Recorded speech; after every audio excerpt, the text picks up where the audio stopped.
বাবা, এই জাদুর আয়না পকেট নিয়ে ঘোরার জিনিস না। আমার যখনই এটাকে দরকার পড়বে ঠিক তখনই তাকে স্মরণ করলে সে এখানে উপস্থিত হয়ে যাবে। তাহলে আর দেরি করছিস কেন? দেরি করলেই লেট হয়ে যাবে। এক্ষুনি সে জাদুর আয়নাকে এখানে হাজির কর। হে জাদুর আয়না, আমার তোমার সাহায্য প্রয়োজন। তুমি আমার সামনে হাজির হও।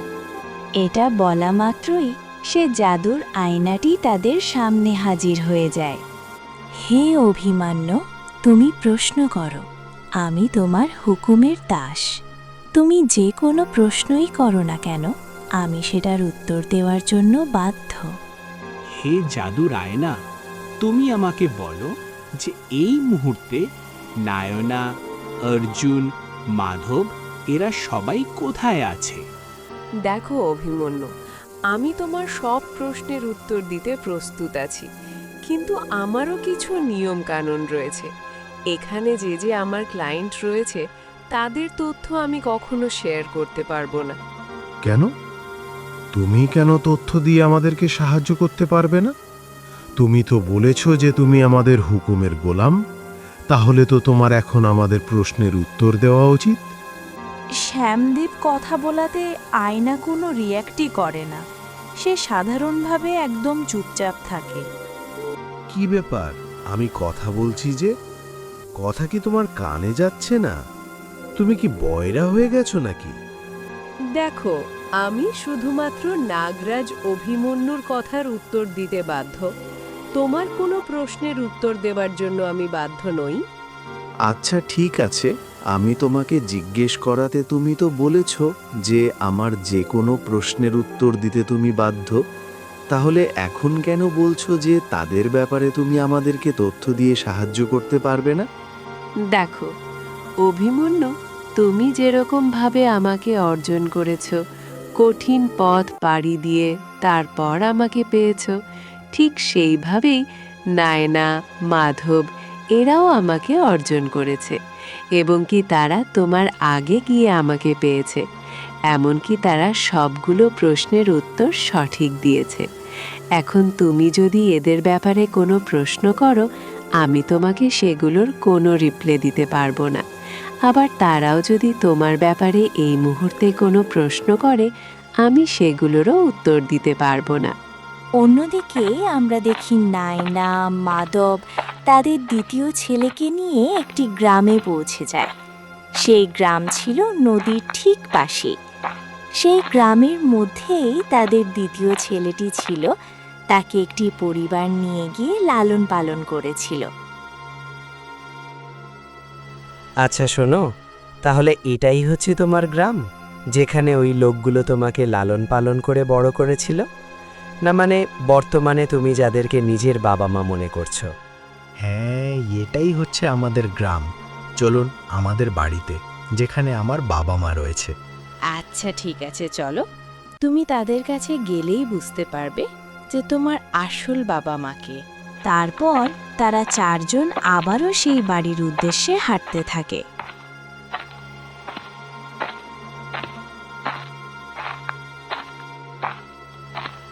বেশ কিছুক্ষণ চলার পর তারা সবাই সেই বাড়িতে পৌঁছে যায়।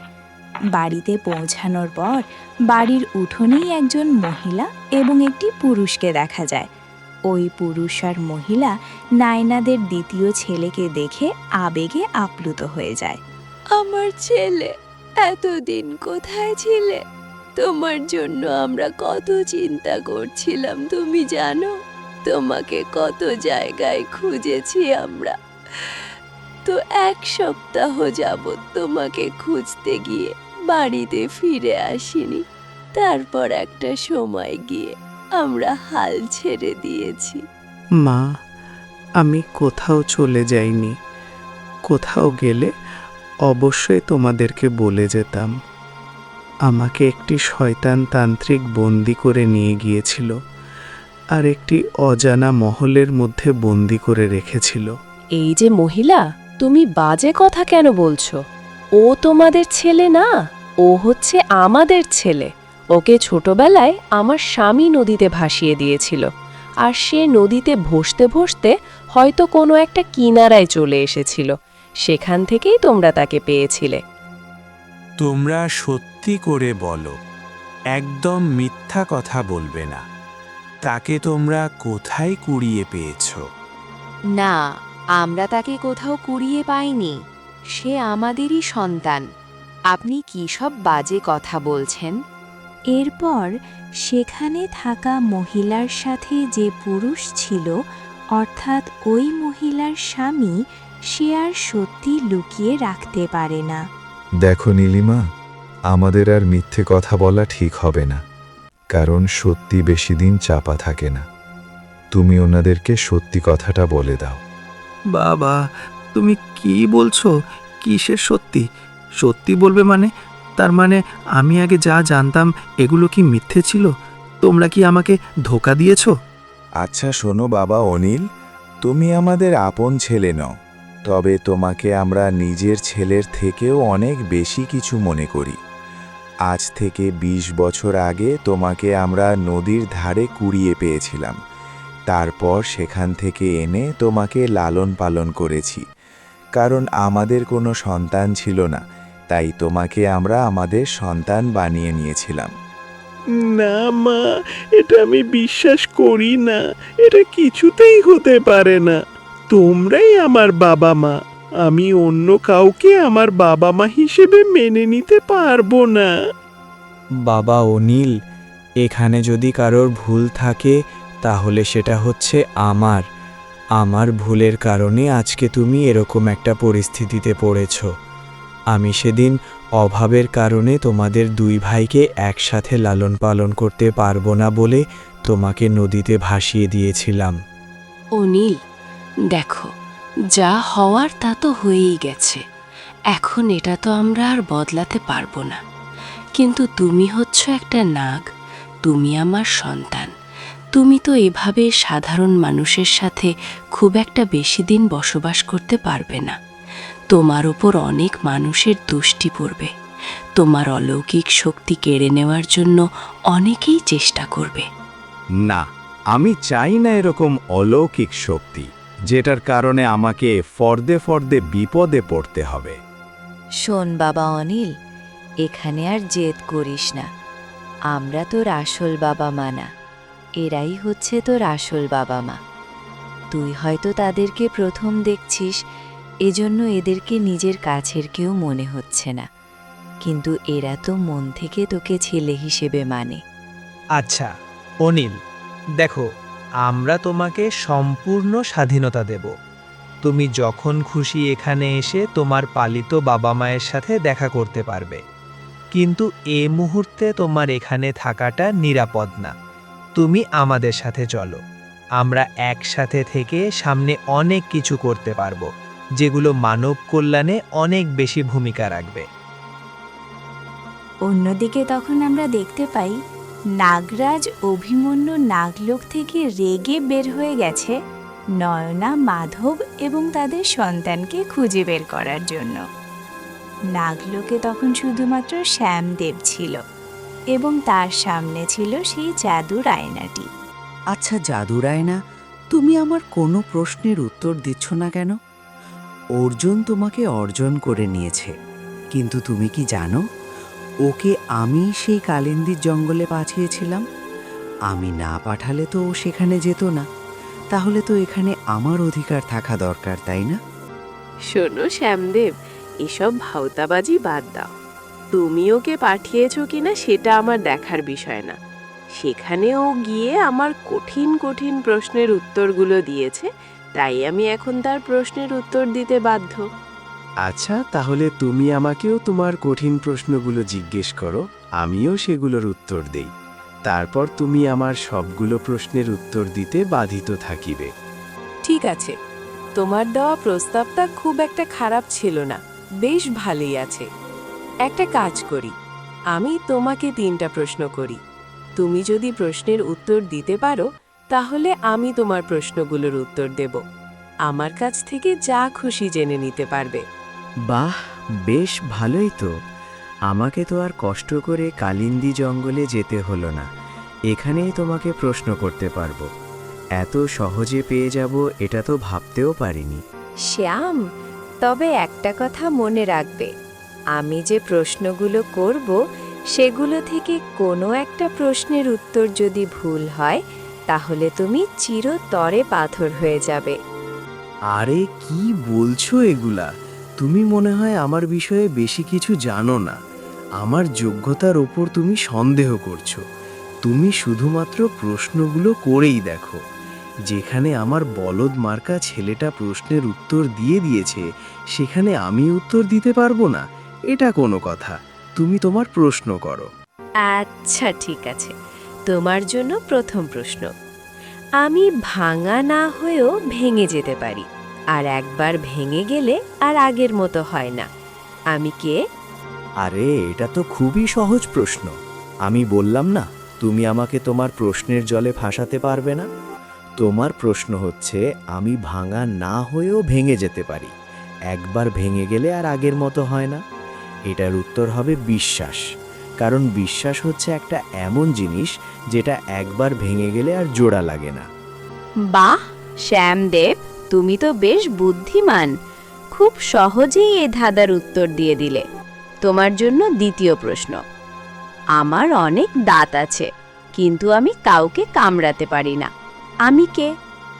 আরে ভাই, কঠিন কিছু জিজ্ঞেস করো। এটা কোন দাদা? দেখো আমি কত সহজে এই প্রশ্নের উত্তর দিয়ে দেই।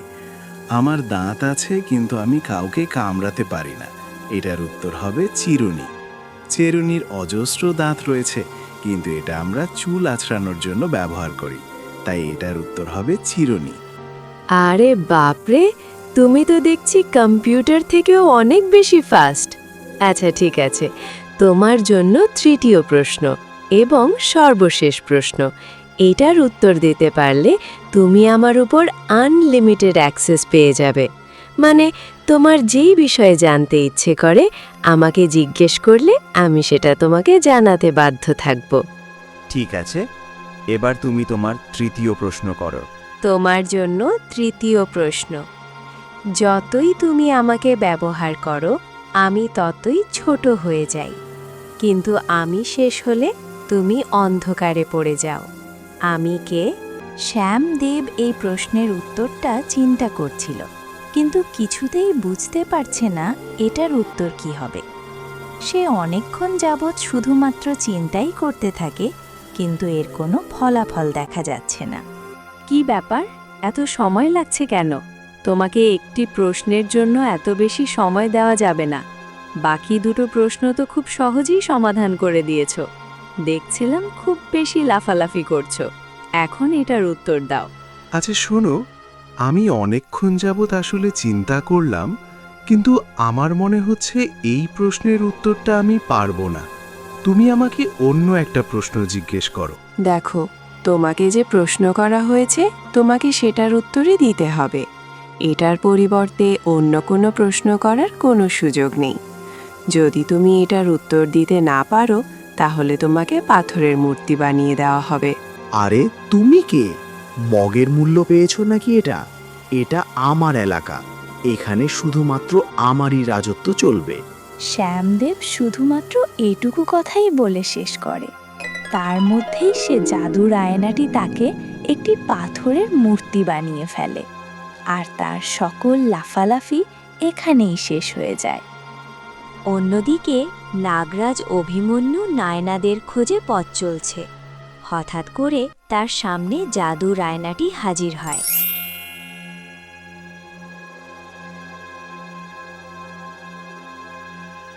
কি ব্যাপার, তোমাকে তো আমি এখন ডাকি নাই, আর তুমি তো আমাকে এ বিষয়ে হেল্প করতে পারবে না।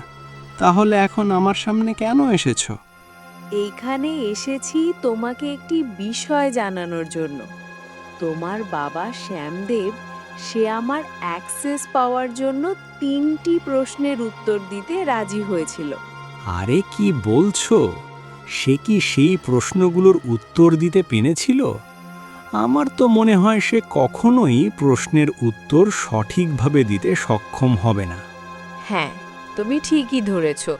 তোমার বাবা 2টি প্রশ্নের উত্তর সঠিকভাবে দিয়েছিল আর একটি প্রশ্নের উত্তর ভুল দিয়েছে, যার কারণে সে এখন একটি পাথরের মূর্তি হয়ে গেছে। শুধুমাত্র এটুকু কথা বলি জাদুর আয়নাটি সেখান থেকে গায়েব হয়ে যায়। আরে বাবা, তোমাকে কে বলেছিল এত পণ্ডিতি করতে? যাও, এবার মজা বোঝো। তারপর অভিমান্যু চলতে থাকে নায়না এবং মাধবের খোঁজে, কিন্তু সে অতি সহজে তাদেরকে খুঁজে পাবে না, কারণ আয়নাটি তাকে এ বিষয়ে সাহায্য করতে পারবে না। আচ্ছা ঠিক আছে, আমার ধারা যদি মানবজাতির কল্যাণ হয়, যদি আমি কারো উপকারে আসতে পারি, তাহলে আমি অবশ্যই যাব, কিন্তু এনারা সবসময় আমার বাবা মা হয়ে থাকবে। এরপর নায়না আর মাধব তাদের দুটি সন্তানকে নিয়ে চলতে থাকে। বেশ খানিকক্ষণ পর দেখা যায় মাধব তার সেই পুরাতন বাড়িতে তার দুটি সন্তানকে নিয়ে আসে। আচ্ছা বাবা আর মা, এটা আমাদের বাড়ি? তুমি তো বলেছিলে যে আমি একটা নাগ, তাহলে তো আমাদের নাগলোকে থাকার কথা। দেখো অনিল, তোমার মা নায়না হচ্ছে একটা নাগিনী, আর আমি হচ্ছি একটা মানুষ। নায়নাকে একটা সময় নাগলোক থেকে বের করে দেওয়া হয়েছিল। তারপর যখন সে পৃথিবীতে এসেছিল, তখন আমার সাথে তার বিবাহ হয়েছিল। আর এই বিবাহের কারণে তোমার মা 20 বছরের জন্য পাথরের মূর্তি হয়ে গিয়েছিল। তারপর তোমার ভাই অর্জুন তাকে আবারও আসল রূপ ফিরিয়ে দিয়েছে। ও আচ্ছা, ঠিক আছে, বুঝতে পেরেছি। আচ্ছা, এখন তাহলে আমরা কি এখানেই থাকবো, নাকি আমাদের নিজস্ব আপন ঠিকানায় ফিরে যাব? অবশ্যই আমাদেরকে আমাদের নিজের ঠিকানায় ফিরে যেতে হবে।